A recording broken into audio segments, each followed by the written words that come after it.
Udah lengkap ya, kita mulai aja ya. Oke.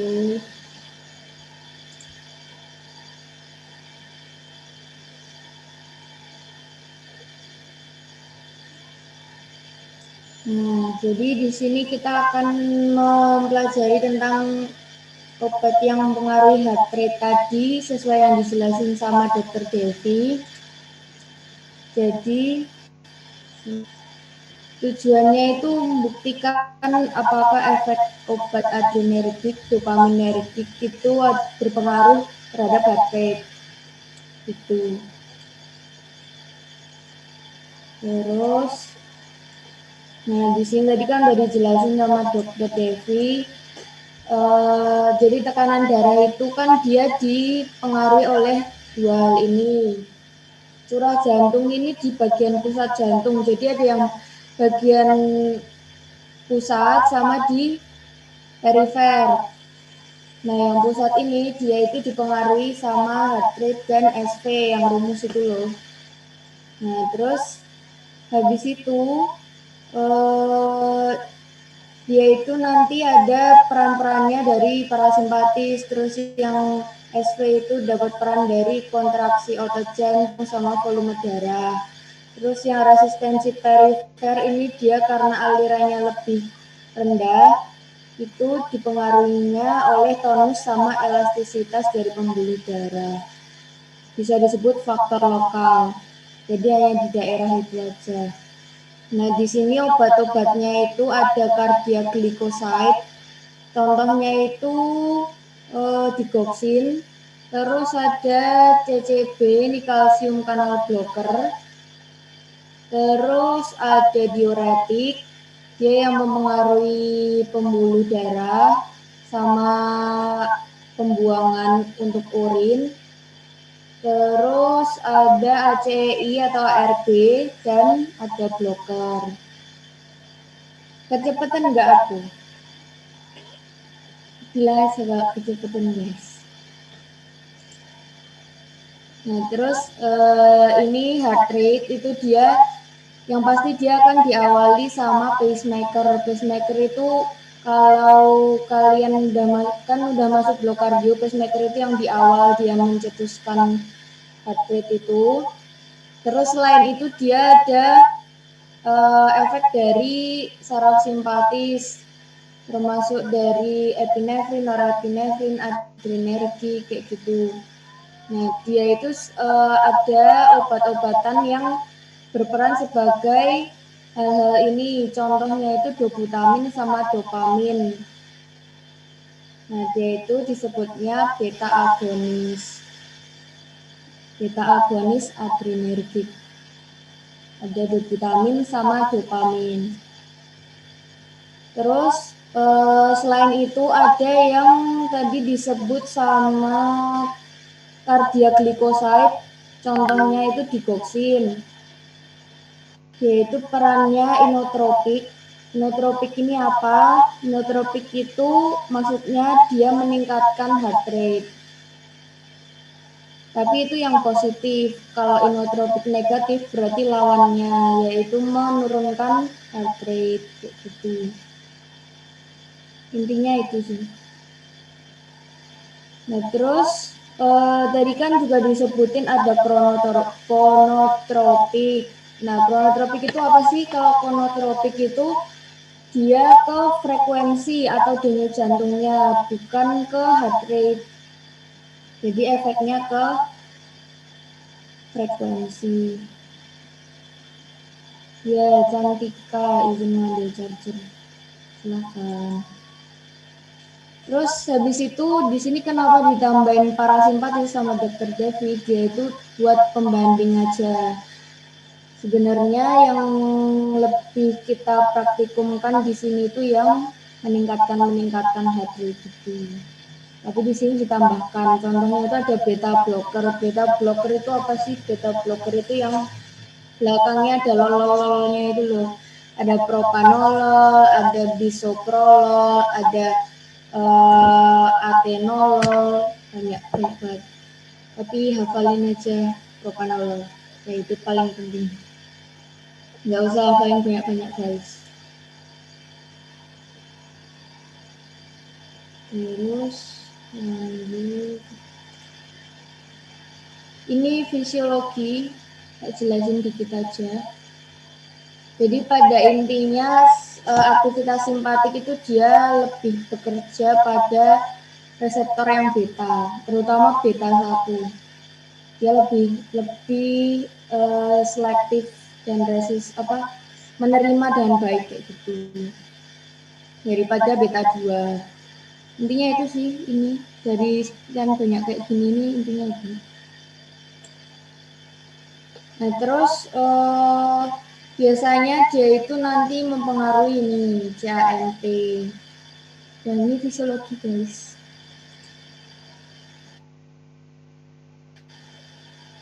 Nah, denyut jantung itu kan dia elektrik ya, elektrofisiologis, terjadi secara normal.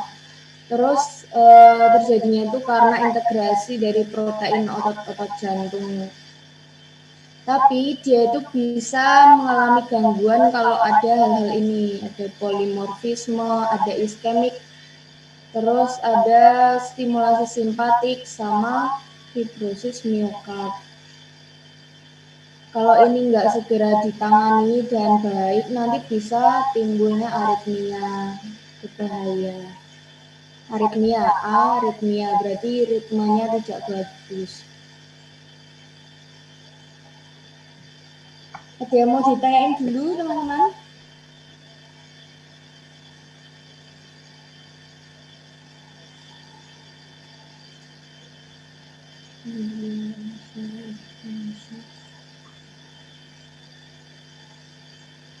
Oke, lanjut. Nah, di sini kita mulai bahas obat-obatnya. Jadi obat jantung itu ada 3 tipe. Yang pertama itu cardiac glycoside. Ini contohnya digoxin, bisa ditulis cardiac glycoside itu digoxin. Terus yang B adrenoreseptor agonis, ini contohnya dopamin dan dobutamin.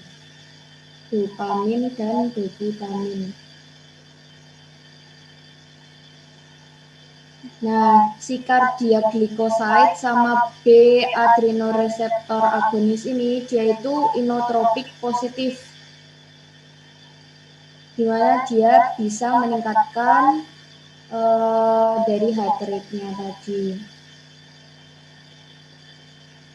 Gitu. Terus ada lagi kan di sini beta blocker. Beta blocker ini lawan dari mereka berdua, yaitu dia menurunkan dari heart rate. Bisa disebut inotropik negatif. Contohnya yang banyak tadi ada LOL. Tulis saja strep LOL gitu kalau mau hafalin.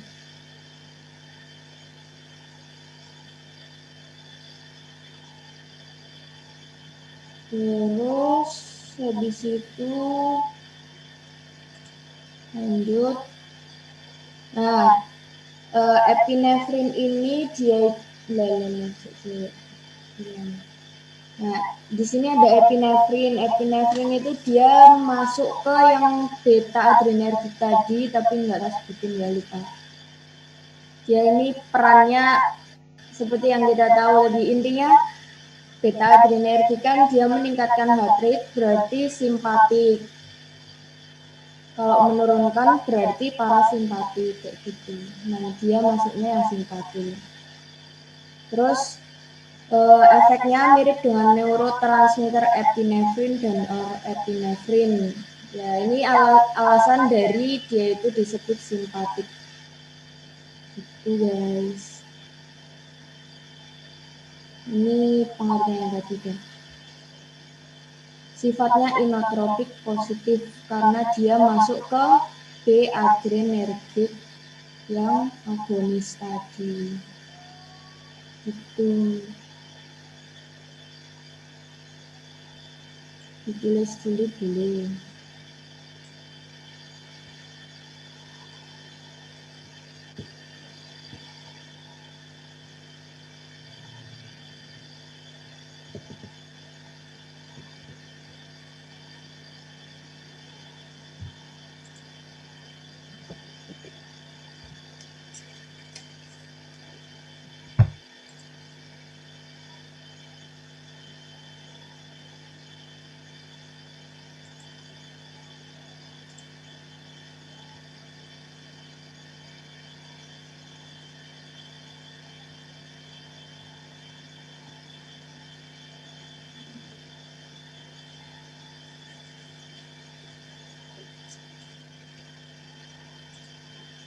Tak lanjut ya. Ini nggak harus diapalin sih. Yang intinya aja, intinya epinefrin itu kan dia meningkatkan heart rate, makanya di sini disebutin mempercepat depolarisasi, terus mempercepat pacu jantung atau pacemaker tadi, terus ada memperpendek refraktor nodus atrioventrikular, mempercepat konduksi, pokoknya mempercepat sama ini memperpendek sistolik. Sistolik itu kan dia yang denyut pertama itu, dia itu sih itu. Terus gimana kalau pada saat kita memberikan dosis itu kelebihan, ya efeknya pasti tekanan darahnya akan naik, terus kontraksinya akan prematur. Prematur itu maksudnya ada gangguan kontraksi ventrikel karena terlalu banyaknya yang harus di dipompa. Terus ada ventricle tachycardia dan fibrilasi ventricle. Gitu. Ini di logika bisa sih. Terlalu berlebih membuat buruk, terlalu sedikit juga membuat buruk. Terus lanjut dulu. Di sini ada namanya ini apa ya, namanya itu kayak pembagian-pembagian di adrenoreseptor. Ini kan banyak banget kok ini, tak kasih catatan yang sedikit aja biar enak ngapalinnya. Jadi ada alpha 1, boleh ditulis guys, siapa tahu keluar tahun lalu keluar ini. Jadi ada alpha 1, dia itu lokasinya di pembuluh darah proksimal otot polos.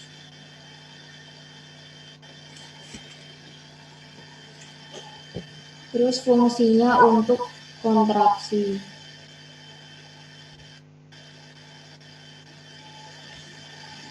Terus ada alpha 2, lokasinya di pembuluh darah yang distal dari otot polos dan postsynapse central nervous system.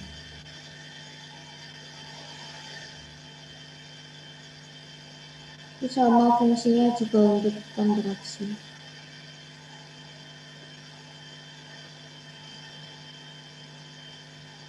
Terus habis itu ada beta 1 yang dari tadi kita sebut. Pastinya dia lokasinya di jantung, tapi juga ada yang di ginjal. Fungsinya untuk mempengaruhi tekanan darah.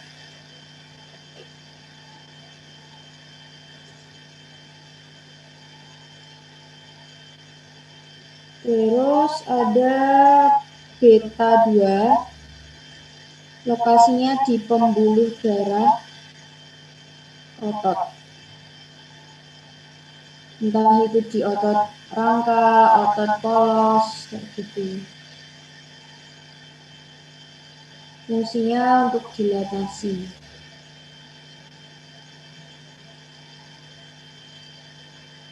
Nah, terus ini ada D1 sama D2, ini nanti aja tak jelasin. Kita lanjut dulu. Oh iya, jadi ini dia itu adalah reseptor-reseptor yang ada di bagian-bagian itu tadi. Fungsinya untuk menerima obat-obatan itu, gitu. Nah, di sini kan ada rentang-rentangnya, lebih baik yang mana, lebih resisten yang mana. Di sini ada contohnya, misal dobutamin tadi dia itu lebih peka terhadap beta 1.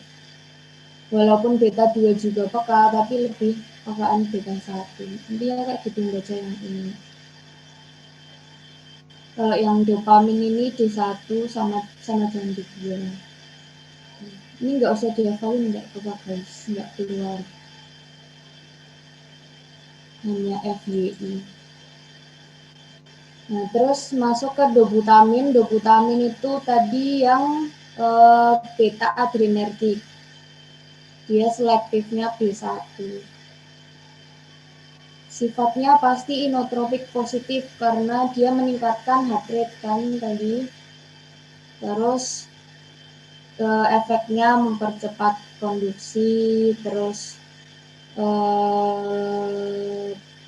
mempercepat heart rate-nya. Terus karena inotropik itu selalu ditemani sama kronotropik positif, berarti otomatis frekuensi atau denyut nadinya itu juga cepat. Terus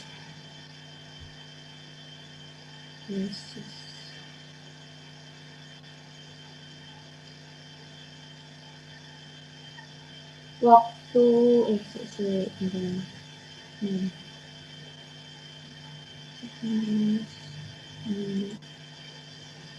Nah, terus selanjutnya ada dopamin. Dopamin itu temannya dobutamin tadi. Pasti untuk meningkatkan heart rate. Atau disebutnya inotropik positif, kronotropik positif. Kronotropik positif. Ya. Nah, terus dosisnya di sini kan ditulis MOA sesuai dosis. Tapi kalau misalnya dia dosisnya itu rendah, dia bisa menyebabkan pembuluh darah itu dilatasi. Tapi nggak di semua bagian tubuh, hanya di ginjal sama mesenterik. Gitu.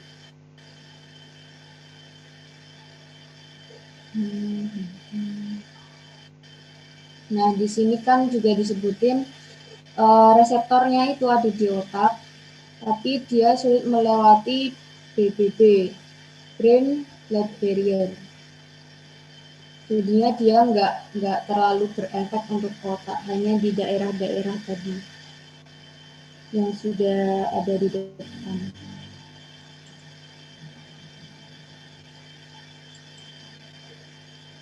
Ini udah agak jelasin lagi.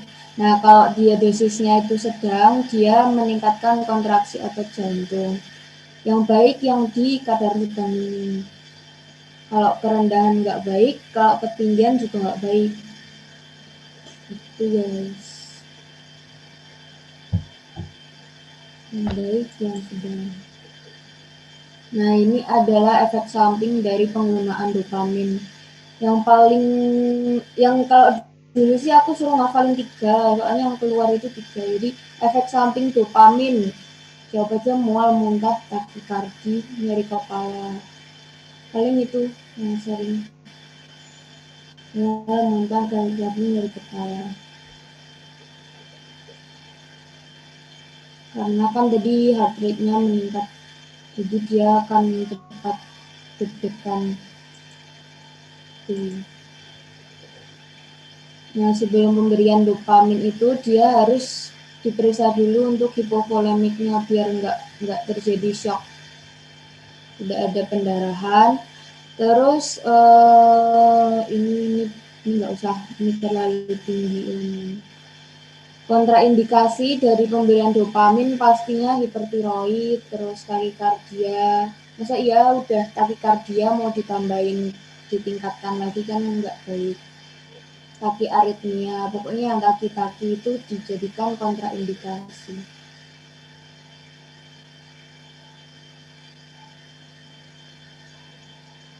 Terus lanjut. Di sini ada beta blocker. Beta blocker itu di praktikum kita sebenarnya nggak dipakai, tapi ikut dijelaskan karena masuk ke materi. Contohnya itu yang prol tadi. Fungsinya untuk menghambat heart rate, kerja heart rate. Gitu. Intinya itu. Nah, terus dia itu ada 2 tipe, kayak yang dulu itu apa ya, muskulo. Kan ada yang selektif, ada yang non selektif. Nah di sini di kardio juga ada selektif sama non selektif.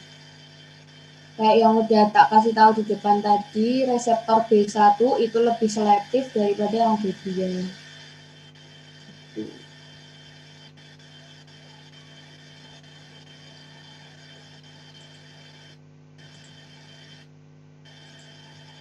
Ini udah tadi.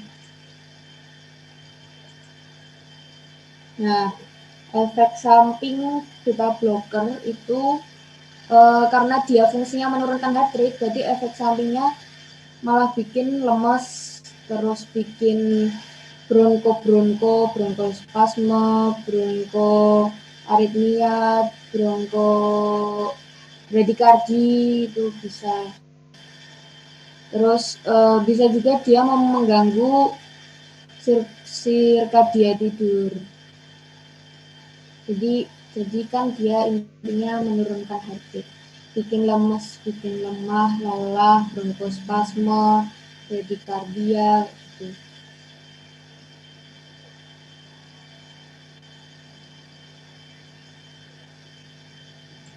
Terus lanjut. Nah, ini yang contoh-contoh aku sebutin tadi. Beta blocker itu ada ini banyak banget ini. Atenol, bisoprol, carvedil, tapi yang paling sering dibahas itu yang propanolol sama bisoprolol. Ini kadang-kadang dikeluarin kalau responsi, kadang-kadang juga enggak, tergantung dokternya, tergantung dokter Devi. Nah, dia itu efeknya pada ini hipertensi. Kan kalau hipertensi kan berarti harus diturunkan, makanya dia butuh beta blocker. Terus ini heart failure, terus sama angina pectoris. Kalau propanolol itu hipertensi, terus angina, aritmia, sama migrain profilaksis. Pencegahan migrain, profilaksis itu pencegahan. Ini lokasi-lokasi tadi lokasi apa. Intinya ini ya, tadi bisoprolol sama propanolol ini paling sering keluar. Lanjut, glikosida, kardiaglikosida, tadi ada digoxin, fungsinya untuk meningkatkan heart rate. Terus dia disebut inotropik positif. Terus habis itu biasanya untuk chronic heart failure karena dia kerjanya cepat. Dan kalau heart failure itu butuh yang cepat. Terus biasanya dalam membran sel itu kan ada reseptor-reseptor kayak ada pompa-pompa. Di sini nanti akan ditemuin natrium kalium ATPase. Nah, si digoxin ini dia akan masuk ke reseptor natrium kalium ATPase ini, sehingga bisa mempengaruhi dari kerja jantung. Gitu. Terus efek sampingnya ada mual, muntah, sama diare. Mirip sama yang tadi, mual, muntah, diare. Mau ditambahin nyeri kepala, nyeri dada juga apa-apa. Intinya yang dia itu berhubungan dengan peningkatan heart rate. Takikardia juga apa-apa dijadiin efek samping. Terus ini nggak bisa.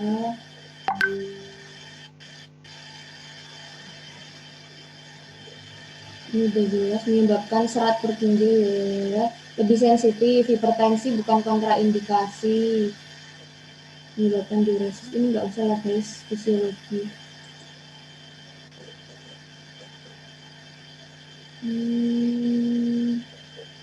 Adanya makanan mungkin memperlambat absorpsi digoxin. Ini kalau dia diinduksinya menggunakan per oral.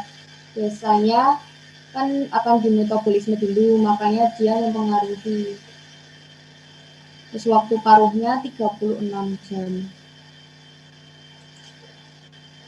Nah, ini praktikum. Udah pada lihat video belum guys? Ada aku ya guys. Di situ kan ada alat dan bahannya, spet injeksi 1 ml, terus ada kapas alkohol, stetoskop, dan ini banyak. Di sini kan nggak ada beta blocker karena kita nggak mau membuat si kelinci kita lemas. Jadinya pakainya diazepam, digoxin, dopamin.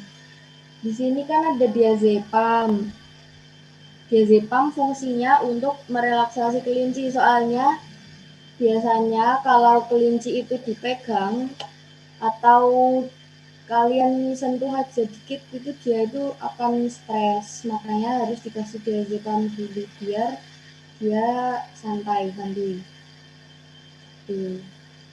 Nah, di praktikum ini kita menggunakan digoxin sama dopamin untuk melihat kerja dari heart rate. Terus cara kerjanya kayak yang di video, ada 2 kelinci walaupun sebenarnya kita nyiapin 4. Pertama dikasih diazepam di intramuskuler. Intramuskuler itu kalau kalian punya kucing di kaki itu kan ada tekukan gitu kan. Nah di pahanya itu ditusukkan intramuskuler.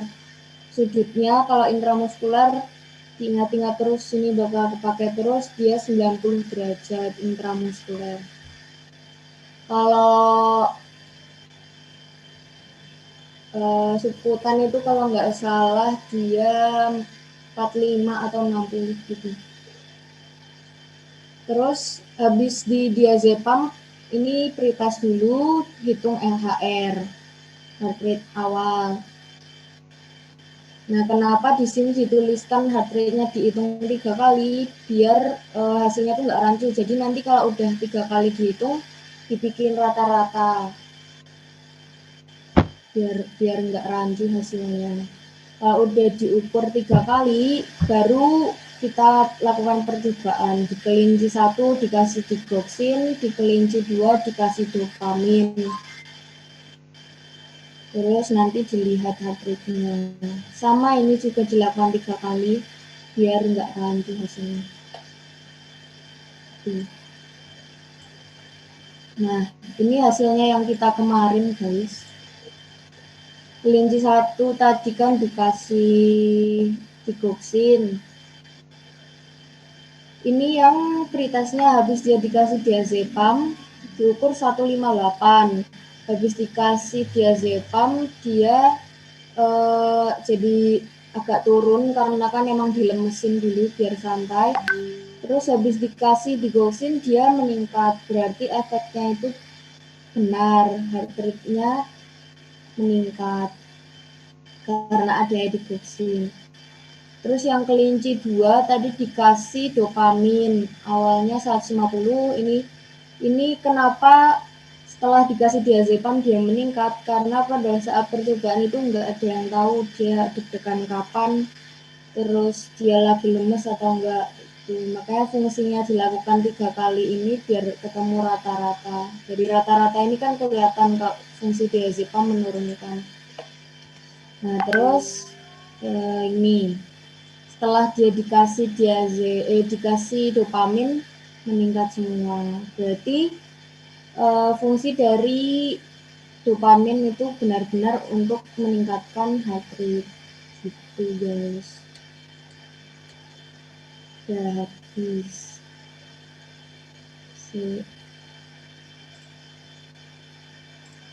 ada yang mau tanya dulu nggak? Kalau tadi aku cepetkan.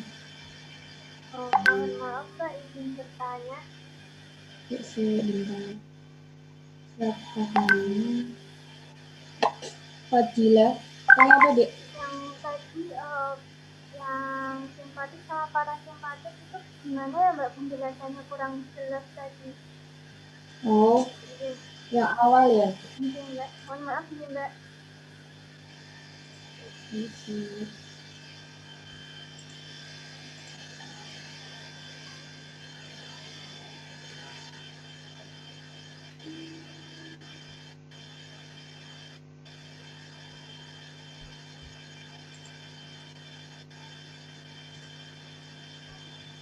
Ini bukan.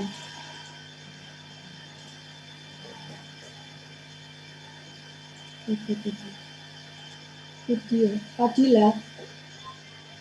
Yang ini apa bukan? Yang awal kayaknya. Yang normal.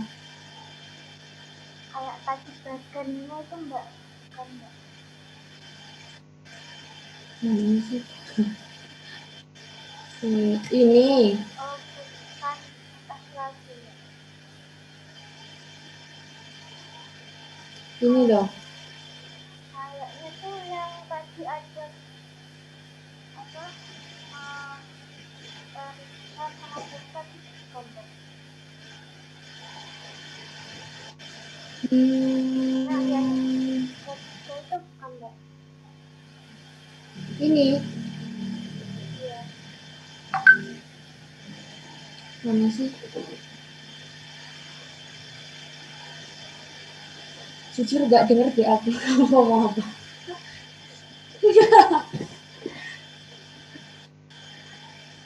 Yang tadi simpatik sama parasimpatik itu enggak tadi. Kurang jelas. Simpatis sama parasimpatis ini. Iya. Ya, ini kenapa? Tadi kurang jelas, zoomnya agak macet tadi di saya. Ya, diulangin. Iya. Oke. Jadi kan heart rate itu dia dipengaruhi sama hal-hal ini. Pertama ada pacemaker. Pacemaker itu dia yang mempengaruhi apa namanya, pacu awal. Lokasinya itu di atrium kanan, tapi di atas. Tuh. Pokoknya dia pemicu elektrisnya dari jantung. Terus selain itu ada simpatis. Simpatis itu epinefrin, norepinefrin, adrenergik. Biasa disebut beta agonis. Contoh obatnya dobutamin sama dopamin. Terus ada dia dipengaruhi juga sama peningkatan cardiac output. Di sini peran yang punya peran itu digoxin atau disebutnya cardioglycoside tadi. Nah, terus di sini kenapa Dr. Devi menambahkan parasimpatis sebagai pembanding aja guys. Jadi ini 3 hal ini dia yang meningkatkan, yang parasimpatis dia yang menurunkan. Itu intinya itu. Contohnya beta blocker, ada lolol banyak banget lagi. Gimana Fadila? Apakah sudah jelas? Iya, Mbak. Terima kasih, Mbak. Oke. Ada yang mau tanya lagi, saudara-saudara? Yang mau tanya ngitung-ngitung juga nggak apa-apa.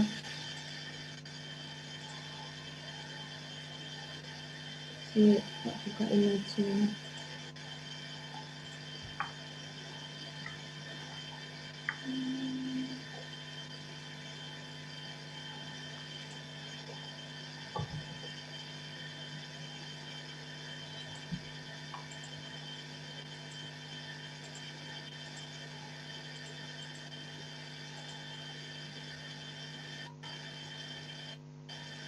Ada yang masih bingung ngitung dosis sama volume nggak guys? Terutama soal responsi yang suka nggak ada jawabannya itu.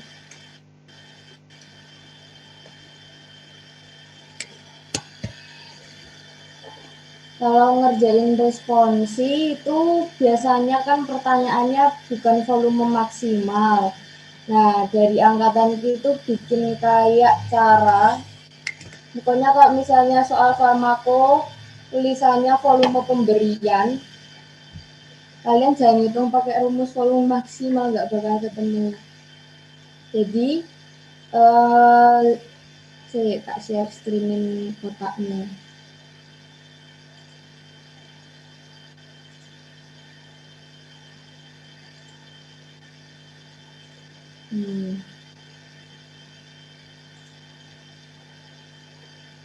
Nah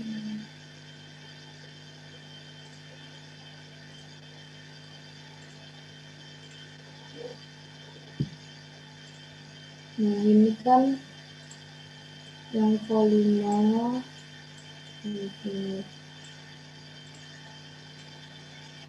Rumus volume maksimal kan berat badan hewan uji dibagi berat badan standar dikali setengah volume maksimal kan. Nah yang dipakai itu kan yang ini, nanti tergantung dia pakai IP, IM ini. Tapi biasanya kalau di soal itu kan yang PO. Berhubung kalian masuknya blok kardio, paling aja ini 20. Nah terus tadi kan aku bilang kalau misalnya di soal tulisannya volume pemberian jangan ngitung pakai volume maksimal, tapi ngitungnya pakai volume pemberian aja biasa gitu guys. Contoh misalnya kelinci dengan berat 2,5 kilogram, berapa volume pemberian secara per oral. Nanti kan dua setengah dibagi 2,5 dikali setengah dikali 20.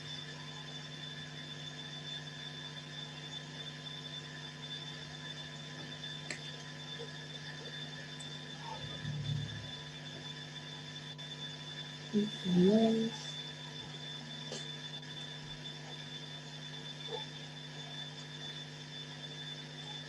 Kalau dosis jarang sih ditanyain responsi, nggak usah ini. Tapi kalau mau dihafalin ini konversinya 0,07 dan pakai yang 0,018 dia gitu. Rumusnya berat badan dosis pemberian sama dengan berat badan hewan uji dibagi berat badan standar dikali konversinya 0,07 dikali dosis gitu.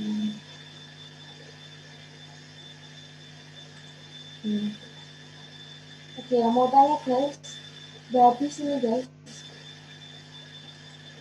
Nggak ada yang mau tanya, ada tes nggak gitu guys.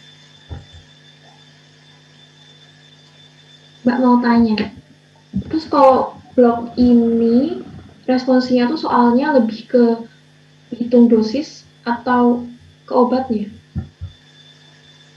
Ke obatnya. Paling dosis tuh nggak ada, nah biasanya volume pemberian sama volume maksimal. Terus banyak yang dikeluarin itu yang teori tadi yang nggak jelasin. Pokoknya diingat-ingat aja kalau digoxin, dopamin, vitamin itu meningkatkan heart rate. Kalau beta blocker itu menurunkan heart rate. Terus itu nempel terus di kepala.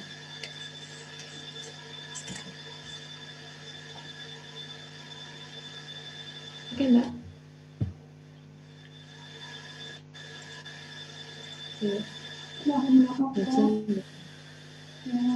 Ya. Ya. Bisa diulangin untuk rumusnya tadi soalnya macet.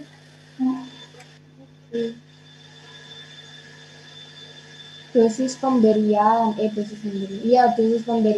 sama dengan BB hewan uji dibagi BB standar dikali konversi yang tadi tabel tadi dikali dosis, itu yang dosis. Kalau volume maksimal BBHU juga dibagi BB standar dikali setengah volume maksimal. Udah. Oke. Oh ya guys, tak tambahin ini yang tadi dibahas Bu Yuni. Mungkin ini kalau tiba-tiba keluar besok.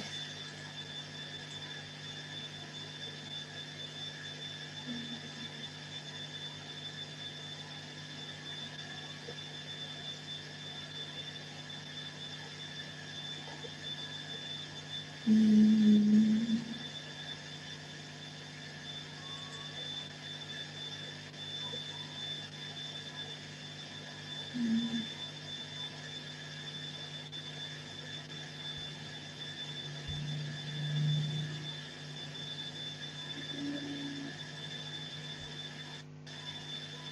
Ini guys.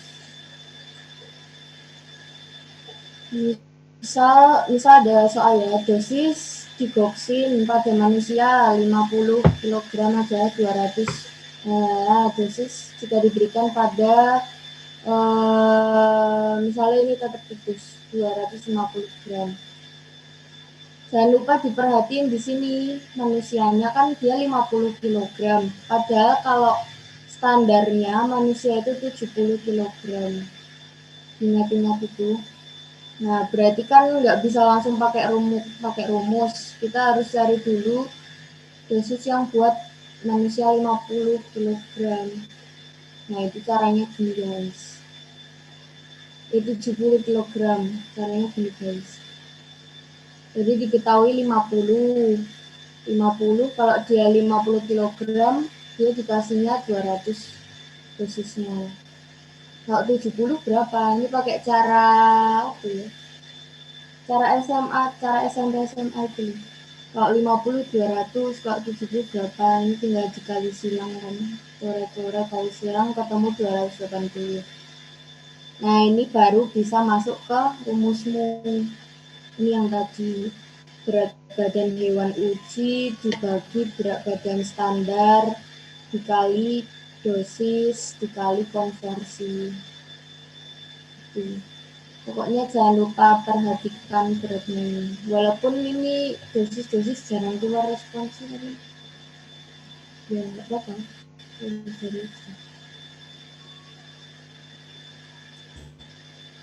Terus ada yang bingung nggak maksudnya stok yang disebut dulu ini tadi? Ada yang paham nggak? Aku dulu nggak paham gitu. Baru paham sekarang.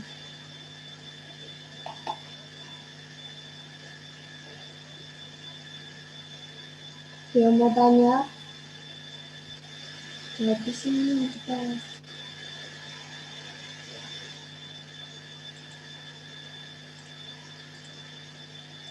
Prosesnya nggak ada. Tapi prosesnya lisan ya. Tak kasih nilai nanti. Tak pertanyain aja ya. Ya jadi nggak ada silakan.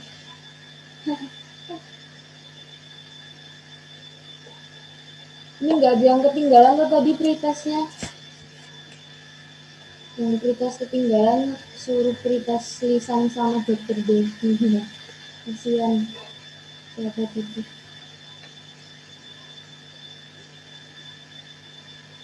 Saya izin aja. Ya.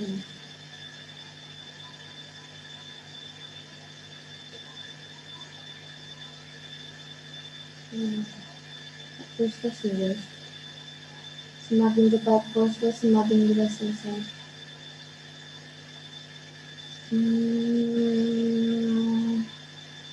Vidya NIM 072.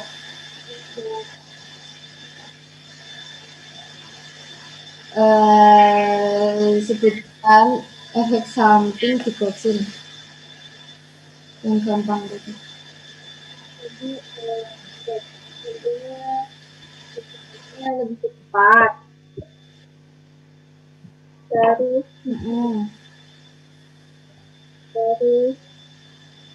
mual, muntah, nyeri kepala, nyeri dada. Oke. Gak apa guys, saya membaca gak apa guys, yang penting mencatat. Terus Fadila Nurul Muntikus 3. Fungsi diazepam tadi buat apa? Diazepam.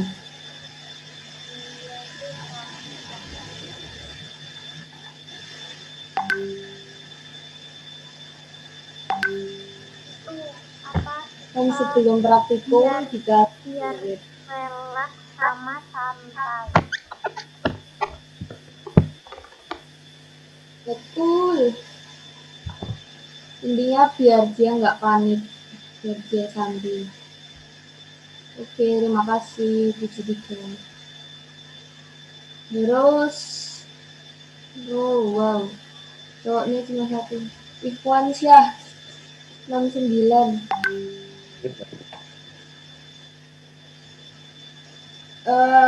Kerja dari propanolol tadi apa? Satu aja. Buat apa propanolol?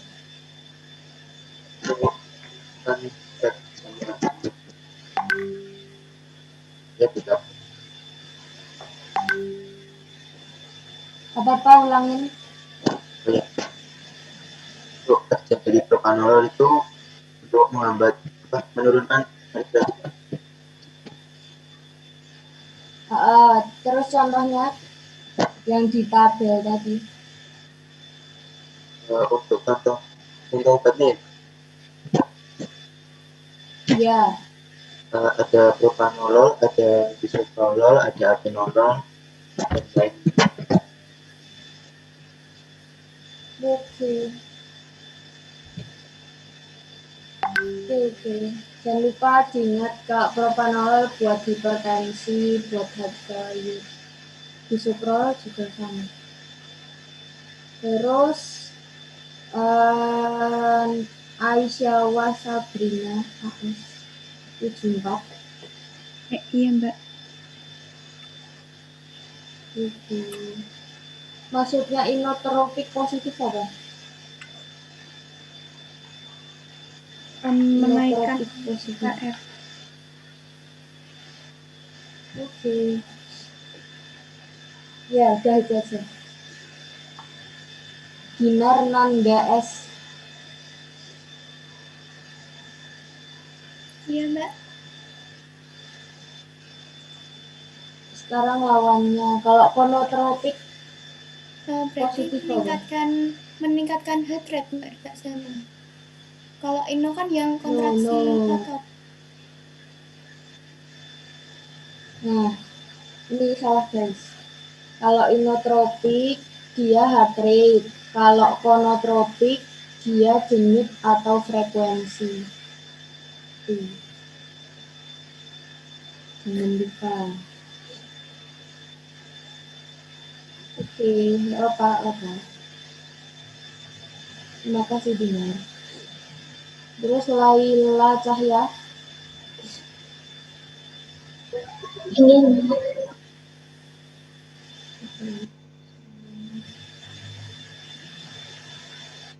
Lokasi reseptor alfa 1 di mana? alfa 1. Ya. Daerah maksimal atau pulse. Oke. Terus Andrea Safira.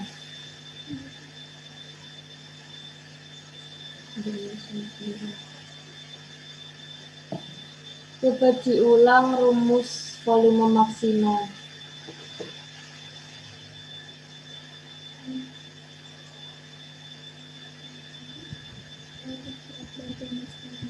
Nggak denger deh. Berat badan hewan uji per berat badan standar kali setengah badan hewan uji. Oke, betul. Farah Nabila. Rumus dosis. Dosis Ya, pemberian rumus dosis. berat badan hewan uji bagi berat badan standar dikali konversi dikali dosis. Dosisnya kalau manusia ke kelinci berapa?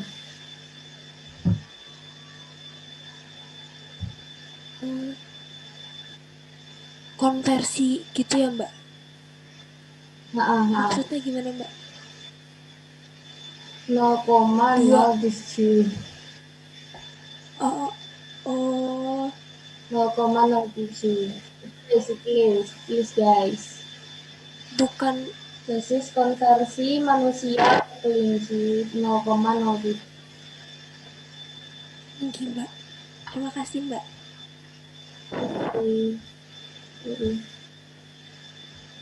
Terus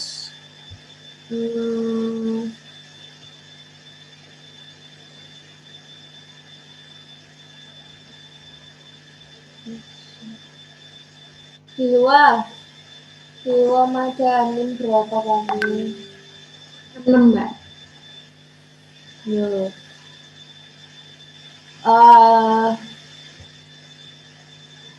Contoh beta adrenergic agonis. Dopamin, glutamin. Oke. Yang belum siapa guys? Nastiti belum. Kurang Nastiti. Ini Mbak. Nastiti.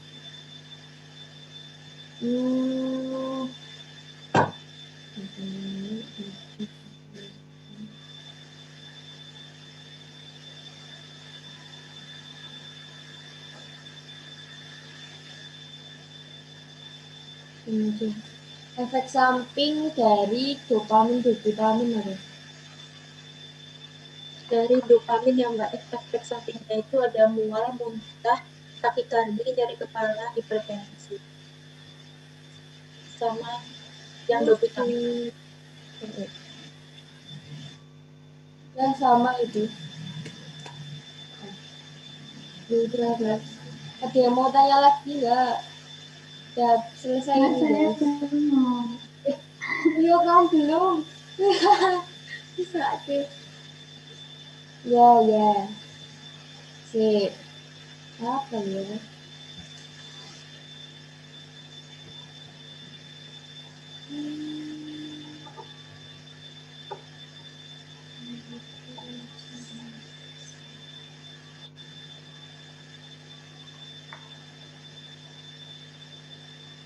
Iya.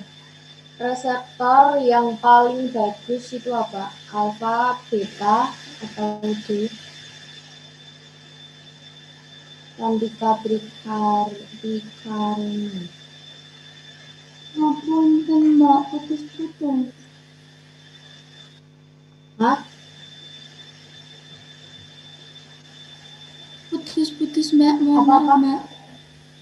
Oh, reseptor yang paling bagus itu yang apa? Yang alfa atau yang beta atau yang D?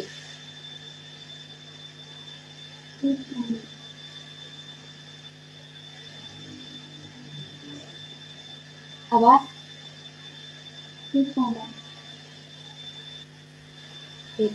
Beta 1 ya yang beta. Oke.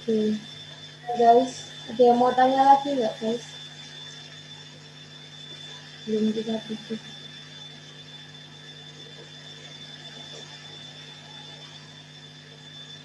Jadi tidak ada.